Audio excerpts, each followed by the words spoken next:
sun blazed so brightly up in the summer sky. I shouted at the mountains, watch me shine and fly.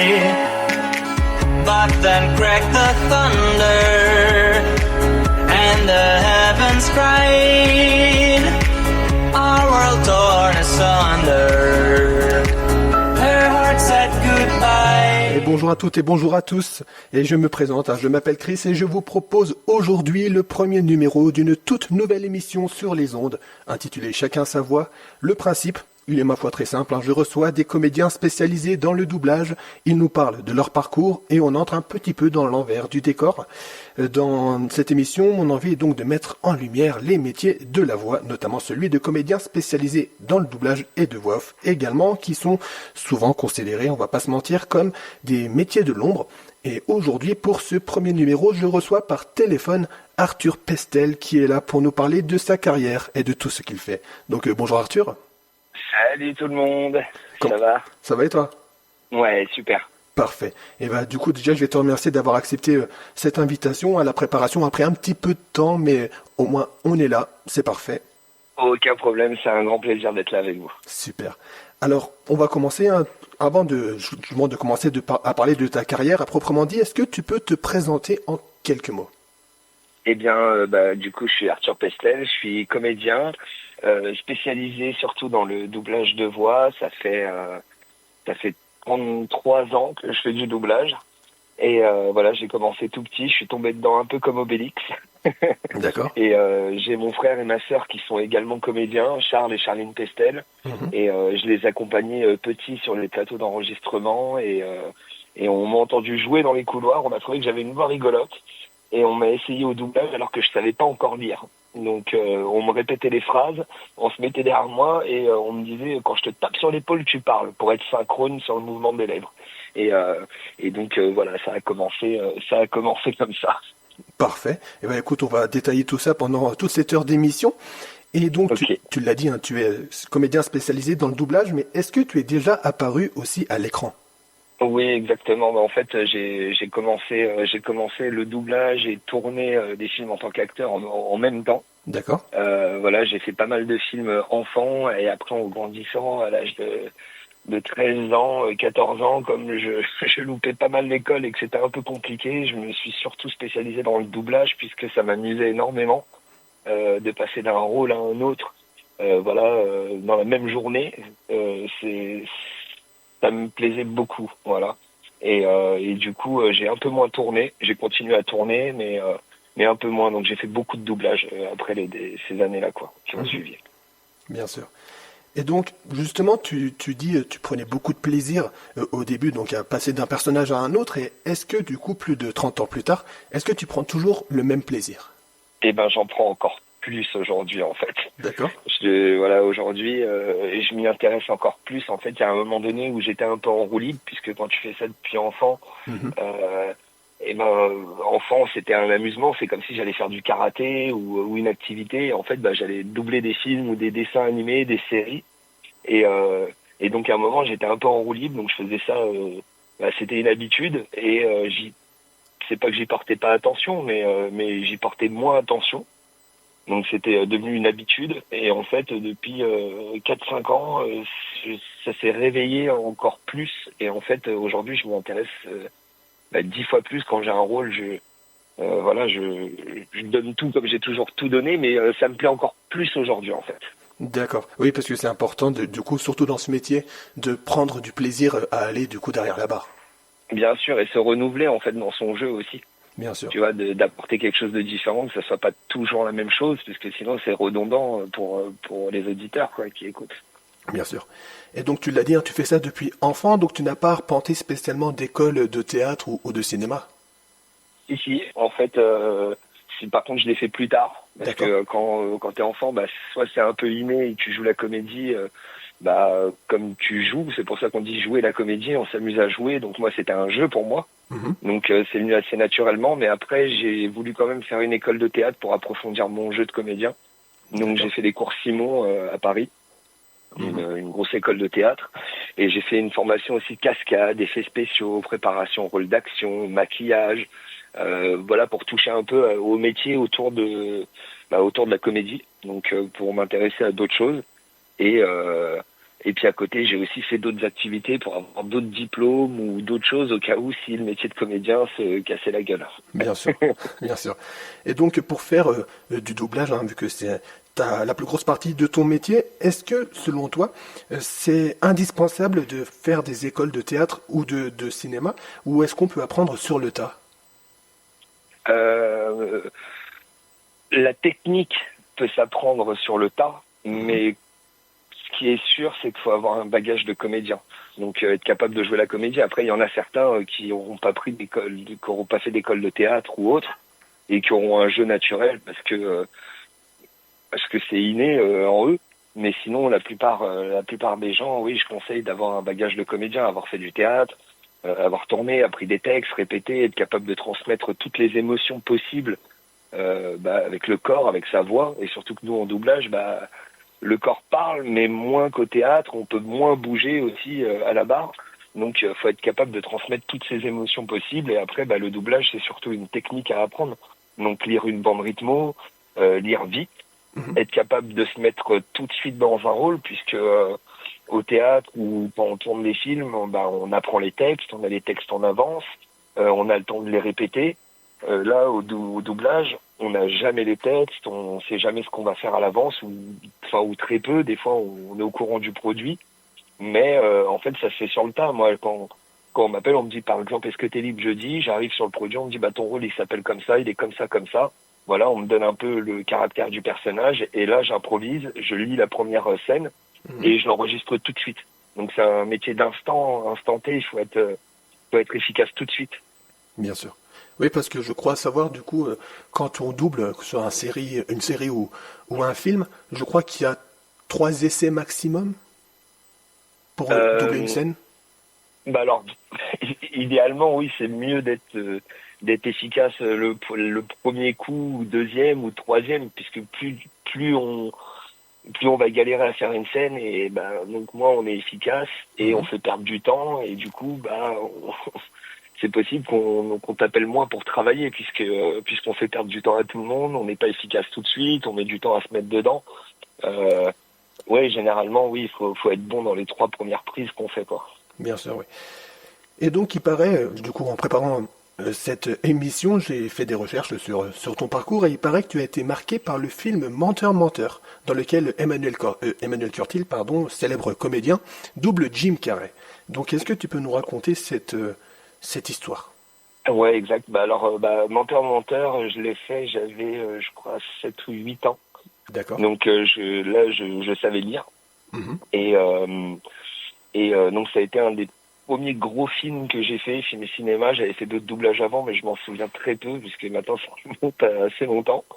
Ouais, Menteur, c'est un très bon souvenir, surtout qu'Emmanuel Curtil, je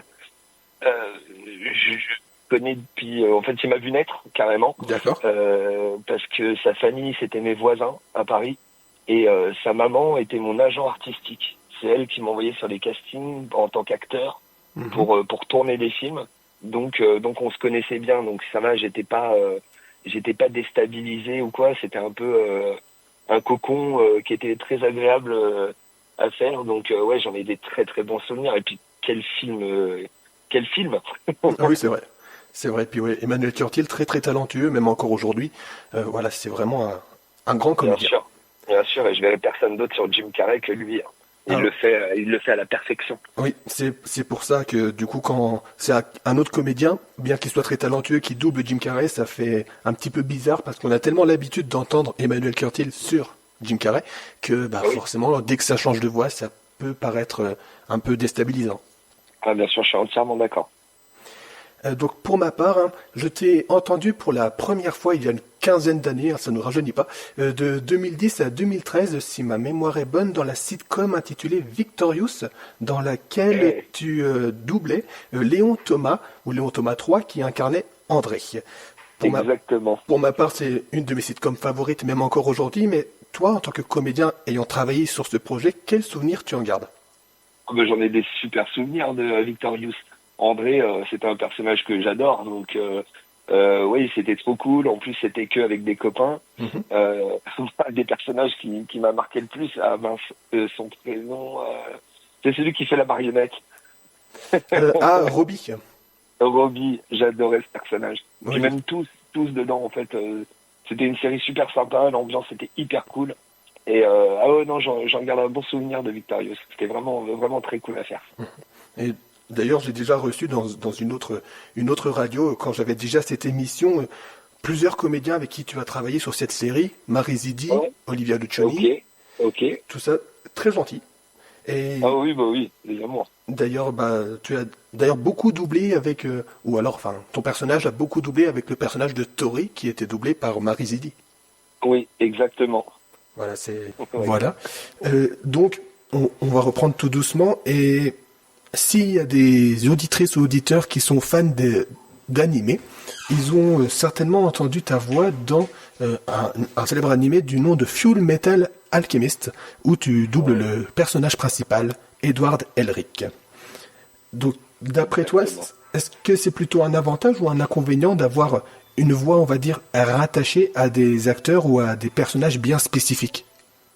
Non, pas du tout. Alors surtout, être attaché à Edward, c'est un grand plaisir, puisque c'est une série magistrale, Full Metal Alchemist. C'est une série tellement complète qui traite plein de sujets différents. Tu passes par toutes les émotions possibles juste en regardant. Donc, non, c'est un grand plaisir. Je te passe un petit extrait de Full Metal. Vas-y. Une leçon obtenue sans douleur n'apporte rien, car l'être humain ne peut rien obtenir sans faire des sacrifices. Mais lorsqu'il surmonte alors cette douleur, il devient imbattable. Il obtient alors une âme plus puissante que tout, une âme full metal. C'est beau. C'est beau. J'adore. Et donc là, tu as fait une démonstration en live, et qui n'était pas préparée, et on entend dans la voix que tu allèges un petit peu ta voix. Bien sûr, là je l'allège un petit peu puisque j'ai fait Full Metal maintenant il y a plus de 20 ans. D'accord. Voilà, il y a 21 ou 22 ans la première série. Donc ma voix bien sûr a changé, j'ai mûri, j'ai grandi, donc bien sûr que ma voix a un peu changé, mais j'arrive toujours à avoir mes légers. Donc c'est aussi ça, de pouvoir moduler sa voix.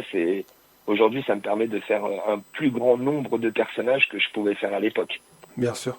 Non, parce que c'est important quand on est comédien spécialisé dans le doublage de savoir moduler sa voix pour pouvoir interpréter du coup plein de personnages différents. On parlait tout à l'heure de Emmanuel Curtil. Sa voix elle est reconnaissable parmi beaucoup, mais quand il double Jim Carrey, on entend qu'il prend des intonations un petit peu bien propres à Jim Carrey. Bien sûr, on est obligé de coller au rythme du personnage, à ses intonations, à son jeu, en fait, puisque en plus, encore plus quand on double un acteur, là ce qui est le cas de Jim Carrey, un acteur américain, quand on double un film, le film est déjà fait. On doit pas faire de composition ou de choses particulières, on doit rendre hommage à ce qu'a fait l'acteur. Donc on a très peu de liberté comparé à un dessin animé ou à un animé ou un jeu vidéo. Enfin, on a beaucoup plus de liberté quand on double un animé. Là, on peut faire une composition sur un personnage, lui apporter une couleur, une touche particulière. Mais un acteur, on ne doit pas dépasser l'image. Voilà, on doit rentrer dans ce qui est fait, en fait. Oui, tu es au service de ce qui se passe à l'écran. Bien sûr, bien sûr. Et donc justement, tu parlais de composition, et quelle différence il y a entre de la composition ou de la création de voix et du doublage. Eh bien, la composition, on peut rentrer en composition quand déjà les créations de voix. Quand je parle de composition, c'est de la création. Donc création de voix, là, on a beaucoup plus de liberté. Moi, par exemple, la première création de voix que j'ai fait, c'est sur Bigorneau, La Famille Pirate. Ah oui. La Famille Pirate, c'est la première, c'est les premières créations de voix que je faisais. C'est une série française. Et à l'époque, je sais que j'avais pas d'image, on faisait pas de doublage sur une bande rythmo, on avait juste les textes. On a eu une photo du personnage Et là, on invente une voix. Voilà, le caractère du personnage. On nous donne, là, il est énervé, là, il est content. Et après, c'est nous, notre propre voix et notre propre jeu qui va coller à ce personnage-là. Et sur notre voix, là, il dessinait les personnages. D'accord. Et ça, ouais, c'est un super kiff à faire. Donc oui, on a beaucoup plus de liberté. Par exemple, sur Full Metal Alchemist, j'ai écouté le japonais, mais le japonais, je peux pas, je peux pas faire les mêmes montées et descentes que le japonais par rapport à l'anglais, parce que sinon ça serait inaudible. Quand par exemple, il fait Nissa, ça veut dire grand frère, je peux pas faire grand frère, ça sonne super bizarre. Donc bien sûr, on fait une compo en français, on est oh grand frère. Pour rester simple, parce que sinon c'est inaudible, ça devient pas beau à écouter, et il faut jamais coller au code japonais. Ça, c'est un truc à pas faire. D'accord. Et donc, justement, on parlait de japonais, d'animé, etc. Et dans ta carrière, donc longue déjà depuis de plus de 30 ans de carrière, tu as remporté un prix 5 fois d'affilée, le Animé Grand Prix. Ouais, exact. J'ai eu la chance de remporter ça 5 années de suite. C'est le prix de la meilleure voix française et création. Donc, oui, c'était un honneur de recevoir ça. Ah bah, j'imagine. Et il y a des gens qui sont intéressés par le doublage et qui parfois disent je veux devenir comédien et ne faire que du doublage. Qu'est-ce que tu réponds à ça? Après, il y a plein de comédiens qui font que du doublage, hein. Mais après, des jeunes ou même plus vieux qui voudraient faire du doublage et faire que ça, quoi qu'il arrive, ils peuvent le faire, mais il faut vraiment qu'ils aient un bagage de comédien derrière. Il faut être très efficace. Aujourd'hui, les portes sont un peu plus ouvertes qu'à l'époque. Moi, il y a 30 ans, c'était un circuit très fermé, le doublage de voix, et c'était même mal vu de faire du doublage dans le métier de la comédie. Ceux qui faisaient du doublage, on disait que c'était les comédiens ratés. D'accord. Voilà, que c'était ceux qui étaient ratés, alors que en fait, c'est une des branches les plus difficiles de la comédie. Il faut être capable de s'oublier, se mettre au service de l'image, se mettre au service du comédien qu'on va incarner. Non, c'est une des plus grosses techniques, je pense. Et aujourd'hui, la preuve, tout le monde veut faire du doublage. Même tous les gros acteurs maintenant ne crachent plus sur le doublage de voix, puisque c'est devenu, je dirais pas à la mode, mais bon, c'est devenu un peu plus réputé. Et puis, mine de rien, on est au monde, les Français, ceux qui font les meilleurs doublages. C'est vrai. C'est nous qui avons créé la bande rythmo. Non, bah, donc, ouais. Voilà, c'est vrai que le français est quand même, enfin la France a quand même un rôle important dans ce domaine-là. Une dernière question entre guillemets. En tant que comédien, tu as déjà toi joué sur scène dans la pièce Oedipe Roi ou Oedipus Rex, si on veut le prononcer à la latine, c'est Ouais. mieux. C'était ta seule fois sur les planches? Non, pas du tout. Mais par contre, c'était ma première fois. C'était un opéra. Ça se jouait au Théâtre du Châtelet, qui est un théâtre magnifique. Et oui, c'était la première fois que je jouais sur scène. Et après, j'en ai fait d'autres. Ouais. D'accord. Et donc, on va reprendre cette émission. Et maintenant, j'ai envie de un petit peu poser une question. Voilà. Je vais te donner un nom que tu connais bien, j'en suis convaincu, et qui fait également un petit peu de doublage. Cette personne se nomme Effie. Et je crois savoir qu'elle a une grande importance dans ta vie. Exactement, puisque c'est l'amour de ma vie, avec qui j'ai un enfant qui est magnifique et qui est une très bonne chanteuse, et donc du coup qui avait une oreille musicale parfaite, et que j'ai mis au doublage et à faire des chants dans des dessins animés, puisque voilà, je l'ai trouvée hyper talentueuse. Et je n'ai jamais branché personne dans le métier, et du coup, ce qu'elle fait, ça plaît, et du coup, elle commence à travailler pas mal. Oui, c'est vrai que j'ai déjà écouté plusieurs de ses chansons. C'est vrai qu'elle est très, très, très douée. Elle fait beaucoup de conventions où elle chante en 7 langues différentes, dont le japonais à la perfection. D'accord. Donc oui, elle fait beaucoup de conventions un peu partout en France où elle donne des concerts, Et voilà, elle fait aussi du doublage et elle écrit aussi beaucoup. C'est une écrivaine très douée et d'ailleurs on est sur un projet en ce moment ensemble et avec plusieurs comédiens qui s'appelle le À travers toi. C'est une suite à Harry Potter. D'accord. Voilà, et une histoire entre Drago et Hermione, et donc avec tous les personnages qui sont autour, bien sûr. Et donc, elle écrivait là-dessus et elle a décidé de faire un livre audio. Voilà, son premier livre audio. Il est disponible sur YouTube. Et du coup, ça cartonne pas mal. Bien sûr, ouais, j'avoue que j'ai jamais écouté, mais je pense qu'après cette émission, j'irai jeter un petit coup d'oreille sur ce livre. Si tu aimes l'univers Harry, si même tout le monde, si vous aimez l'univers Harry Potter, là vous allez être servi. Voilà, livre audio très bien fait, sound design, plusieurs comédiens, donc plusieurs voix dessus. C'est hyper immersif. Et ouais, je te conseille, et je vous conseille d'aller écouter ça. Ça risque de vous plaire. D'accord, et bah écoute, on ira écouter ça, voilà, par curiosité, et puis même pour voir un petit peu le talent de nos comédiens français. Ouais, et donc la question suivante c'était, est-ce que vous avez déjà eu l'occasion de travailler ensemble? Mais finalement oui, tu viens d'y répondre. Oui, mais en fait on a travaillé sur pas mal de projets ensemble. D'accord. Voilà, on a fait un gros animé qui s'appelle Link Click, Oui. où elle tient les deux gros personnages des jumeaux, où elle fait un garçon et une fille, parce qu'elle aussi est capable de modifier sa voix assez fortement. Et du coup, ouais, on a fait ça ensemble. On a fait pas mal de séries ensemble, dont Avatar aussi, Dernier Maître de l'air, et d'autres dessins animés. Eh bien, ça fait un sacré bagage, hein. Et donc, si jamais Effie nous écoute actuellement, eh bien, on lui passe le bonjour. Maintenant, je voulais prendre quelques minutes pour parler d'un combat très important pour nous, un comédien, mais pas que, qui a lieu depuis plusieurs mois et qui continue encore aujourd'hui et dont tu es un fervent défenseur, Arthur. C'est le hashtag Touche pas ma VF. Oui, exactement.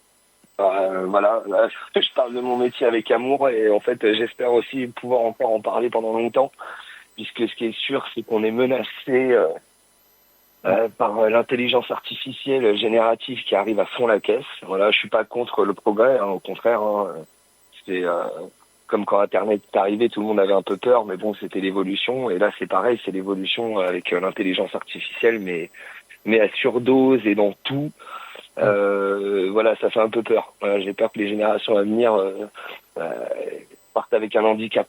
Ça, c'est sûr, parce que la création, en fait, c'est ce qu'on a de plus beau, nous, humains, de créer plein de choses. Et si c'est une machine qui crée à notre place, en fait, on risque de dépérir un petit peu. Et là, le doublage, eh ben oui, on est menacé par ça. Voilà, parce qu'ils voudraient intégrer l'intelligence artificielle dans notre métier. Et nous, on veut que ça soit des humains. Voilà, moi qui adore la VF et qui regarde beaucoup de films en VF et de séries, j'aime le jeu humain. Voilà, j'aime vibrer quand je regarde quelque chose. J'aime prendre une gifle. Donc oui, bien sûr, je suis contre ça. Et donc on se bat en ce moment pour faire légiférer un petit peu. Et encadrer surtout l'IA, voilà, dans notre métier. On voudrait qu'il y ait une loi qui soit votée pour un peu, oui, encadrer l'IA, que ça ne devienne pas de n'importe quoi, voilà, et qu'on puisse continuer surtout à travailler et jouer la comédie. Bien sûr, ouais, c'est très très important. Et d'ailleurs, dans ce combat, presque toute la sphère du doublage participe à ce combat. On peut citer par exemple Brigitte Lecordier, donc la voix française de Sangohan et Sangoku, entre autres. Oui, etc. Dans plein d'animés. Il y a Pascal Chemin également, Adeline Chetaille, etc. Tellement d'autres. Et donc, si nos auditrices ou auditeurs veulent participer à ce combat, comment est-ce qu'ils peuvent faire? Alors, il y a une pétition qui a été mise en place sur hashtag touche pas ma VF. Ils peuvent aussi aller dans ma bio sur Instagram. Il y a un lien direct. Voilà, c'est une pétition. Plus on sera nombreux, mieux ce sera. Bien sûr. Voilà. Pour l'instant, les choses bougent pas beaucoup auprès de notre gouvernement, ce qui est un peu attristant. Voilà, c'est un peu triste tout ça. Mais oui, un maximum de signatures, un maximum de monde pour ceux qui sont amoureux de la VF, et puis pas que, puisque ça va toucher tous les métiers autour. Hein. Bien sûr. Ça va toucher les auteurs, ça va toucher ceux qui adaptent, ça va toucher les ingé sons, ça va toucher tout le monde en fait, et pas que notre métier en vérité. C'est si on laisse trop faire, ça remplacera les avocats, les médecins, ça remplacera tout le monde, l'IA, puisqu'elle est beaucoup plus puissante qu'un humain et va beaucoup plus vite, mais et il faut, voilà, ceux qui aiment bien l'intelligence artificielle, comme je dis, je suis pas contre, mais il faut s'en servir comme d'un outil, comme d'un assistant, et pas qui nous remplace. Voilà. Bien sûr, je suis totalement avec vous dans ce combat également. Je défends aussi la voix, la VF. Et d'ailleurs, dans des conventions, on peut trouver des badges ou ce genre de choses. Touche pas ma VF. Ouais, il y a des badges qui ont été distribués. Il y en a pas mal. Moi, j'en ai distribué pas mal parce que j'ai la chance de faire beaucoup de conventions. Mhm. Puisque j'ai pas mal de rôles qui parlent justement au milieu geek, au milieu japonais, voilà, au milieu des conventions, quoi. Et donc oui, j'en parle assez souvent, moi. Presque tous les week-ends, je suis en convention, donc j'en parle tous les week-ends, quoi. Et il y a également un documentaire très intéressant je crois c'est Lucas Stoll, il me semble, qui a mis en place ce documentaire, c'est On a volé ma VF. Eh ben, je n'ai pas vu. Ah. Donc je vais pas mentir, je ne l'ai pas vu. Eh ben, je te le conseille pour l'avoir vu. Franchement, c'est très intéressant et on comprend bien l'importance de ce combat. Je crois savoir que dans certains contrats, il est carrément proposé aux comédiens de céder leur voix pour alimenter l'intelligence artificielle. Ouais, alors c'est le combat aussi aujourd'hui, donc on doit vérifier tout ça parce que oui, il y a quelques boîtes et sur certains produits où des fois ils nous en parlent pas forcément, mais sur le contrat en fait c'est indiqué que on cède nos droits pour alimenter et entraîner l'intelligence artificielle. Donc c'est à dire que notre voix elle est mise dedans pour entraîner la machine. Donc ils nous volent ce truc-là parce que notre voix ça nous appartient à nous, c'est quelque chose d'unique, donc ça nous appartient. Voilà, ça c'est notre voix, notre façon de jouer, tout ça, ça appartient qu'à nous. Après, quand on fait un produit, bien sûr, on cède les droits de notre voix à utilisation. Donc ça veut dire que ça soit pour des plateformes ou pour des sorties DVD, pour la télé, pour tout ça, ça c'est normal. Mais pour alimenter une machine, non, on n'est pas d'accord sur ça, puisque sinon, là, on laisse la porte ouverte à l'intelligence artificielle, et puis ça va être beaucoup plus difficile de jouer la comédie si notre voix est déjà enregistrée dans des bases de données. Bien sûr. Et puis du coup là pendant la pause musicale, j'en parlais avec notre technicien et qui est aussi passionné par le doublage, et on a parlé bien sûr tu te souviens, il y a eu il y a quelques mois un essai d'une société dont j'ai même pas envie de citer le nom sur le Sylvester Stallone. Voilà. Ouais, bien sûr. C'est horrible. Oui. C'est horrible. Hein. Ils ont fait quelque chose. Ils étaient pas du tout au point.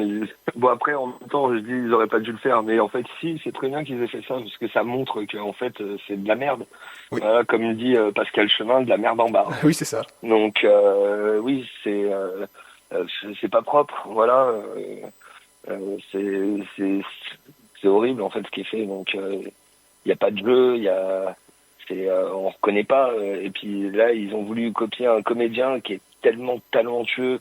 Moi, Stallone, quand je pense à Stallone, j'ai la voix qui va avec.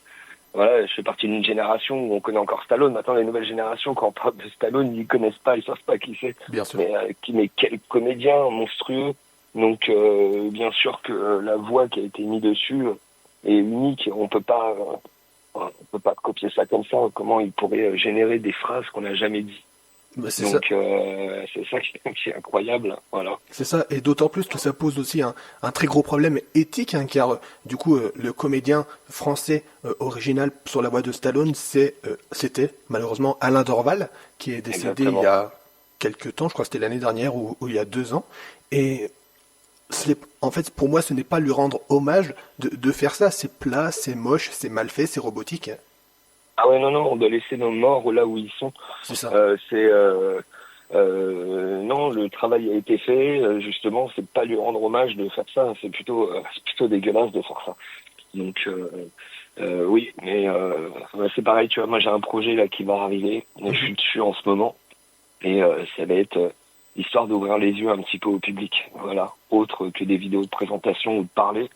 Euh, je peux pas trop en parler, mais il va y avoir un truc qui va arriver bientôt sur les réseaux de ma part. D'accord, eh Voilà. ben, écoute, on suivra ça car malheureusement hein, nos comédiens ne sont pas éternels, mais comme tu dis, il faut laisser nos morts où ils sont. Et certes, si la voix française de base décède, eh bien c'est très triste, mais il faut prendre un autre humain derrière. Bien sûr. Oui, on peut pas jouer avec ça. En tout cas, moi, je suis pas partisan de cette chose-là. Je sais qu'il y a plein de comédiens qui sont décédés et puis bah, paix à leur âme, Mhm. où on a piqué leur voix pour faire d'autres choses. Voilà. Là, je vais pas citer trop de noms, mais il y en a qui ont fait un livre audio là et des histoires qui sont sur YouTube et sur plein de réseaux où il y a des heures et des heures d'enregistrement où c'est une personne qui est décédée. Oui. Voilà, donc je comprends pas en fait. Je comprends pas ça. Je crois savoir de quoi tu parles. C'était d'ailleurs une tentative de recréer la voix de Jack France, il me semble. Exactement. Voilà. Eh ben, j'ai peut-être une bonne nouvelle, cette chaîne n'existe plus. Tout le contenu a disparu. Ah, eh ben c'est une très bonne nouvelle. Ça veut dire que les actions mises en place ont fonctionné. Ah, ok, oui. Donc c'est une très bonne nouvelle. En effet. Une très très bonne nouvelle. Et donc, du coup, on va maintenant un petit peu s'écarter du mouvement Touche pas ma VF, bien qu'il reste du coup très très fort toujours, et pour s'intéresser au doublage dans le jeu vidéo. Je sais Ouais. que tu en as fait un petit peu, et eh bien, il faut savoir que le doublage du jeu vidéo, c'est un exercice quand même bien différent du doublage, on va dire, classique. Bien sûr. Bah, le doublage de jeux vidéo. Bon, maintenant, un peu plus aujourd'hui, on a des bandes rythmo pour doubler des personnages ou certaines scènes, Mhm. mais c'est différent du doublage. La plupart du temps, on a juste des fichiers audio, donc on va avoir le fichier en anglais. On a on a un timecode, donc par exemple de 3 secondes à 6 secondes 9. Voilà, il y a la phrase, elle doit rentrer dans ce laps de temps. Et le graphique vocal doit être à peu près le même en français, donc les montées, les descentes, donc on écoute bien l'anglais, tout de suite on y va derrière et on l'enregistre en français. Et après c'est monté sur les personnages qui parlent. Et ouais, le jeu vidéo c'est un exercice un peu différent, mais bon après le travail reste le même, c'est un travail de comédien. Donc ouais, c'est très cool à faire. Je viens d'en faire un il y a pas longtemps, là je fais Overwatch 2, le nouveau Ah oui. DLC où je fais le présentateur. Je me suis éclaté dessus. Je m'éclate toujours sur les jeux vidéo, c'est très cool à faire. Bien sûr, bah, pour ma part, j'ai eu l'occasion un petit peu d'y toucher aussi au doublage du jeu vidéo. Et c'est vrai que quand on n'a pas l'habitude de cet exercice, c'est très très compliqué, hein. Comme tu le dis, il y a les ondes sonores, il faut que ça ressemble le plus à l'onde originale, que ça rentre dans le timecode. C'était un très bon exercice, mais un exercice pas si simple que ça finalement, quand on n'a pas Ah oui, l'habitude. et puis en plus ça doit aller vite. En Oui. plus ça va tout. Moi je sais que pour ma part, j'enchaîne les fichiers audio assez rapidement. C'est oui, oui, yes, yes, ouais. Enfin, on enchaîne très vite et puis plein de façons différentes. Et ouais, mais c'est cool. J'aime bien cet exercice moi. Mhm. Et pour doubler un jeu vidéo au niveau des contraintes de temps, est-ce qu'elles sont plus courtes que pour doubler un film ou une série? Euh, oui et non, ça dépend des jeux, ça dépend de tous les fichiers qu'on a enregistrés, le nombre de phrases, mais ça va quand même plus vite qu'un doublage. Mhm. D'accord. Ouais. Et en plus du coup de ces contraintes de temps, il y a régulièrement, que ce soit pour des jeux vidéo ou autres, des contraintes de confidentialité, hein, des accords de non-divulgation que l'on appelle NDA. Ouais, bien sûr. Bah après c'est pareil en doublage, hein, c'est exactement la même chose. Bien sûr. Tout projet qu'on enregistre, on signe des clauses, Mhm. comme quoi on doit parler de rien de ce qu'on a fait, même avec notre famille, avec n'importe qui, puisque c'est hyper protégé. La plupart des projets on n'est pas au courant de ce qui va sortir, ou sinon on sait qu'il va y avoir une sortie dans 6 ou 7 mois, mais on ne doit pas parler qu'on est dessus, on ne doit pas parler de ce qui se passe. En aucun cas on doit faire des images. Ça a déjà été fait, il y en a qui ont eu des gros problèmes. Oui, bien sûr que c'est hyper privé, donc on ne doit pas en parler jusqu'à même la sortie quand ça sort. Avant, on devait peu en parler. Maintenant, une fois que c'est sorti et que nos noms ont été mis, oui, on peut en parler si on veut. Mais oui, ça doit rester confidentiel le plus longtemps possible, en tout cas. Bien sûr. Et puis même dans un point de tournage aussi, c'est le cas. Je sais que je suis comédien moi-même et j'ai eu l'occasion de tourner dans un téléfilm il y a quelques semaines, quelques mois. Ouais. Et bah du coup, j'ai dû signer cette NDA. Et en effet, si j'en parle, si je divulgue des photos ou autres, je risque des sanctions. Ah, bien sûr. Et puis la plupart du temps, on paye très cher. On paye très cher l'erreur. Puisque moi, c'est pareil, j'enregistre beaucoup de produits pour Disney, pour Netflix, pour Prime, pour Apple, et je voudrais pas m'attaquer à ces boîtes-là qui pèsent des milliards. En effet, puis qui doivent avoir, je pense, des avocats très très performants. Ah ouais, bah oui, bah là, on travaille toute notre vie pour eux. Ah bah, Gratuitement. ça c'est clair. Et donc pour nos auditrices et auditeurs, un NDA c'est un acronyme anglais qui signifie Non-Disclosure Agreement. Voilà. Exactement. Et donc avant de passer à la dernière pause musicale, je regarde si on a encore du temps. Oui, on a encore une dizaine de minutes, donc il n'y a pas de souci. Super. Dernière question avant cette pause musicale, quel est ton meilleur souvenir en doublage en général, si tu peux en choisir un malgré 30 ans de carrière, en sachant que tu as 30 ans de carrière, mais tu es toujours dans ta trentaine, justement. Ah ouais, bien sûr. Je vais avoir 37 ans là cette année. Ouais, j'ai plein de beaux souvenirs en doublage. Hein. Ça va être un ensemble en fait. Après, oui, il y a des séries et des ambiances qui m'ont marqué plus que d'autres. Full Metal, c'est un super souvenir. Bien sûr. Et qui me marque et qui me colle encore à la peau aujourd'hui, puisque tous les week-ends où je vais en convention, la plupart des gens qui viennent me voir, c'est pour Full Metal Alchemist, mais pas que. Donc, il m'a marqué aussi Dragon, où je fais le rôle de Rustique. Ça a été une aventure qu'on a fait pendant 10 ans. Donc oui, pendant 10 ans, retrouver un personnage, c'est toujours un super et un réel kiff en fait. Mais il y en a d'autres, comme là il y a pas longtemps, j'ai commencé une série il y a 2-3 ans qui s'appelle Rent a Girlfriend, où ça faisait des années que je m'étais pas autant amusé sur un rôle, c'est un animé. Et donc c'est louer une petite amie, donc on voit un peu l'ambiance. Et ouais, c'est un réel kiff. Et pareil, là en début d'année, j'ai fait Blue Lock, où je fais une espèce de psychopathe Shido qui est hyper apprécié par le public. Et c'est moi, de toute façon, mes rôles préférés, c'est les rôles de torturé, de psychopathe. C'est là où il y a de la rupture, où c'est le plus intéressant à jouer, plutôt en fait, je sors de ma zone de confort, ce que je suis. Et ça, oui, c'est cool. Bien sûr. Ça permet aussi de t'amuser, surtout quand tu joues un psychopathe ou autre, de te défouler aussi quelque part. Bien sûr. Franchement, c'est un sacré kiff, en effet. Nous arrivons déjà à la fin de cette émission. J'ai l'impression qu'elle a duré 5 minutes, c'est un truc de fou. C'est vrai, c'est passé très vite. Et donc, est-ce que tu as des projets futurs? Est-ce qu'on aura la chance de te réentendre bientôt dans une autre production, si tu as le droit d'en parler, bien sûr? Ouais, bien sûr. Du coup, là, qui est sorti récemment, on peut m'entendre sur Fairy Tail, la quête de 100 ans. D'accord. Où je fais Aldron, le gros méchant, voilà, un des méchants, et tous les Godseed, tous ces sbires, donc je change ma voix, je fais 6 personnages. C'était super cool à faire.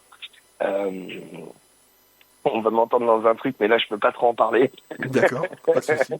Mais oui, quoi d'autre? Je fais la saison 2 de Windbreaker en ce moment, où je joue le rôle de Nirei, c'est un animé. Ok. Voilà. Et puis bien sûr, il y a la suite de Rent the Girlfriend qui arrive cet été. Je fais aussi la dernière saison de American Dad qui vient de sortir. Quoi d'autre? Je fais Devil May Cry qui vient de sortir aussi sur Netflix. Voilà, la série du célèbre jeu vidéo. Bien sûr.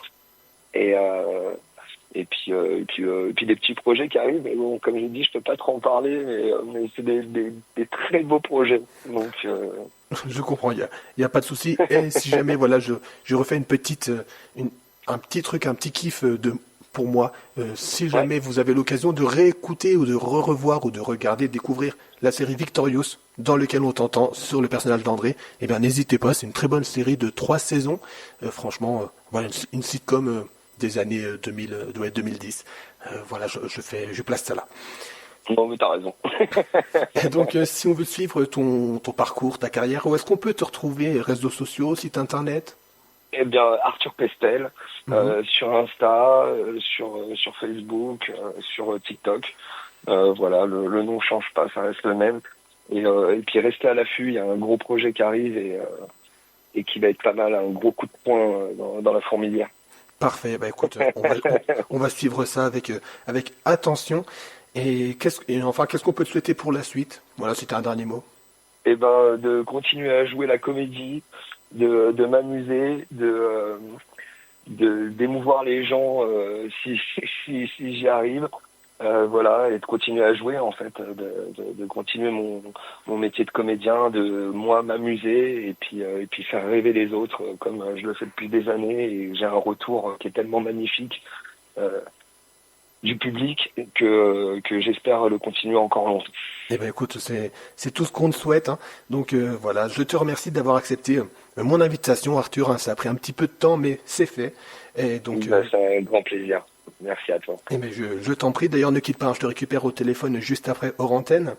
Et quant à nous, auditrices, auditeurs, on se retrouve très bientôt, je ne peux pas encore vous dire quand, pour un prochain numéro de Chacun sa voix avec un autre comédien ou une autre comédienne.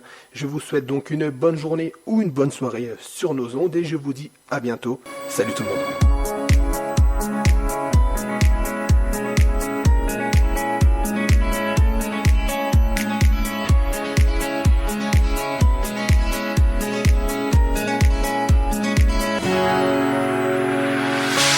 The sun lays so brightly up in the summer sky. I shouted at the mountains, watch me shine and fly. But then cracked the thunder and the heavens cried. Our world torn asunder, her heart said goodbye.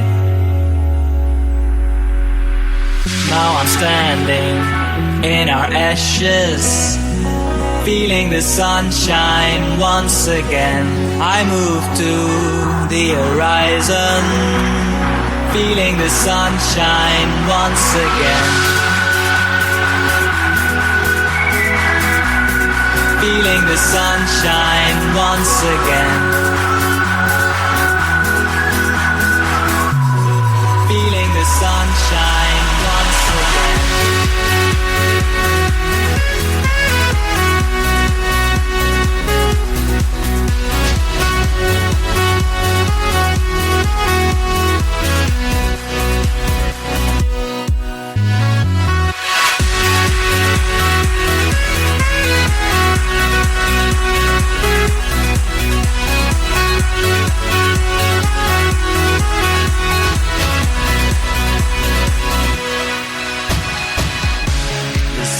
So brightly up in the summer sky.